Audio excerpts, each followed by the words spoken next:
होली की आत्मा। बचपन से शहर में रहने वाला मनोज इस साल होली की छुट्टियों में अपने गांव दुर्गापुर वापस आता है, जहां उसे देख पूरा गांव खुशी से झूम उठता है। जब गया था तब इतना सा था और अब देखो कितना बड़ा हो गया है। हाँ सरपंच जी, जब मैं गया था तब आप भी बहुत जवान थे और अब देखो कितने बूढ़े हो गए हैं आप। चलो चलो बढ़िया है। बच्चा घर वापस आ गया। इसी खुशी में आज रात पार्टी होगी। क्या बात है, गांव में भी पार्टियां होने लगी। वैसे अगर पार्टी की बात है तो आज क्यों सीधा होली पार्टी करते हैं। होली पार्टी की बात सुन चहल पहल में अचानक सन्नाटा छा जाता है, जिसे देख मनोज को कुछ अजीब लगता है, लेकिन तभी सरपंच बात पलट देता है। अब बहुत देर हो गई, चलो सब अपने घर चलो, पार्टी के बारे में कल सोचेंगे। मनोज भी मम्मी पापा के साथ घर आ जाता है, पर होली पार्टी और उस पर पूरे गांव की खामोशी वाली बात अभी तक उसके जहन से निकलती नहीं। पापा, होली पार्टी की बात पर सब चुप क्यों हो गए थे।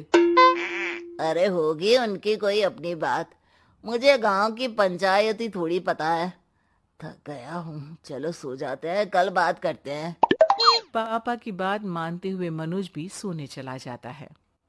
आज तो छुपा लिया, लेकिन हफ्ते बाद जब होली का दिन आएगा तब इसे कैसे रोकोगे। अगली सुबह सूरज के साथ ही मनोज भी गांव घूमने निकल जाता है, जिस पर रास्ते में उसे अपनी ही उम्र के कुछ लड़के भी मिलते हैं, जिनसे दोस्ती कर अब वो उनके साथ घूमने लगता है। इसी तरह कुछ दिन बीत जाते हैं और होली नजदीक आने लगती है। दोस्तों, होली में 4 दिन ही बचे हैं, पर गांव में उसकी कोई तैयारियां क्यों नहीं दिख रही। क्योंकि यहाँ होली नहीं मनाई जाती। अरे पर ऐसा क्यों। वो राजा भूषण।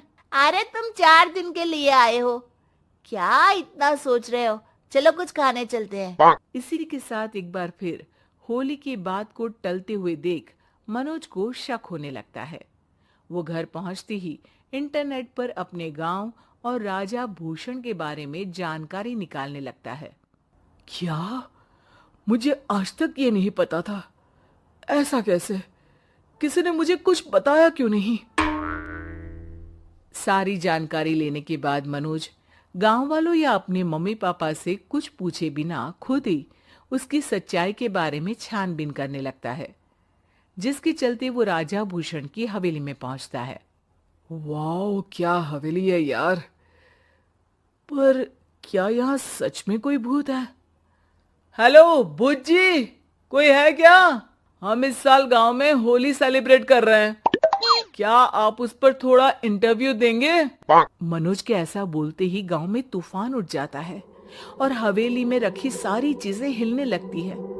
एक अदृश्य शक्ति मनोज को धक्का देकर हवेली से बाहर निकाल दरवाजा बंद कर लेती है। ये सब देख मनोज हैरान रह जाता है। क्या अभी मुझे हवा ने धक्का देकर बाहर निकाल दिया? मेरे होते हुए इस गांव में कभी होली नहीं मन सकती, इसलिए दोबारा ऐसी कोशिश भी मत करना, अंजाम बुरा होगा। आवाज सुन मनोज हैरानी से इधर उधर देखने लगता है, पर उसे कोई दिखाई नहीं देता।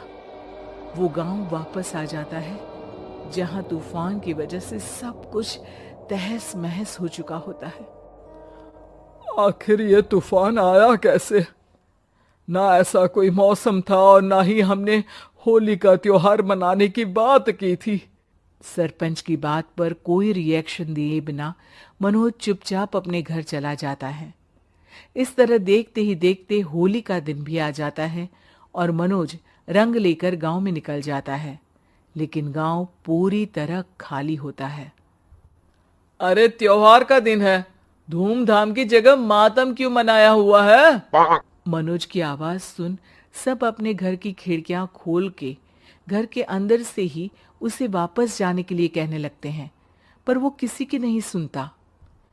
तुझे पहले भी समझाया था, अगर होली खेलने की कोशिश भी की तो अच्छा नहीं होगा। अरे बात मान लो बेटा, तुम्हें सच नहीं पता। मुझे सब पता है। सालों पहले इस राजा ने एक अंधविश्वास फैलाया और आप लोग आज तक उसे मानते आ रहे हो।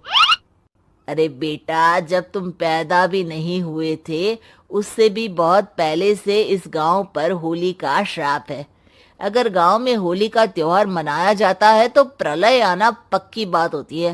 राजा भूषण इस सब में नहीं मानते थे और त्योहार मनाने लगे, जिसके चलते होली वाले ही दिन पहले उनके बेटे की और फिर उनकी मृत्यु हो गई।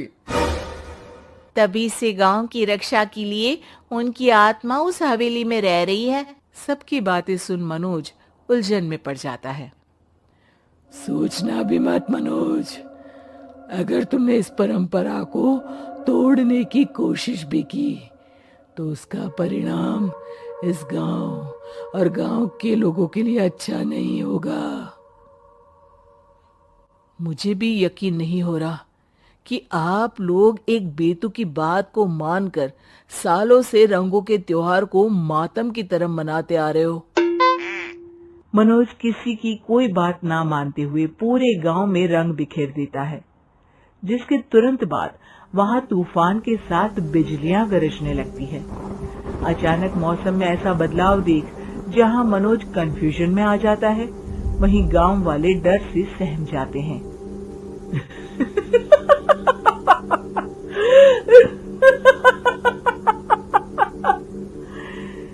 इस लड़के ने हमारे जैसे सिर्फ अपने स्वार्थ के लिए नहीं बल्कि पूरे गांव की खुशियों के लिए यहाँ होली मनाई है, जिस वजह से अब इस गांव पर होली का श्राप टूटता है। ऐसा बोलकर राजा का भूत वहां से गायब हो जाता है, जिसके बाद गांव के लोग धूमधाम से होली मनाते हैं। खुशियों के रंग गांव में बिखरे ही होते हैं कि अगली सुबह अचानक मनोज कहीं गायब हो जाता है और एक बार फिर गांव में होली का नया राज शुरू हो जाता है।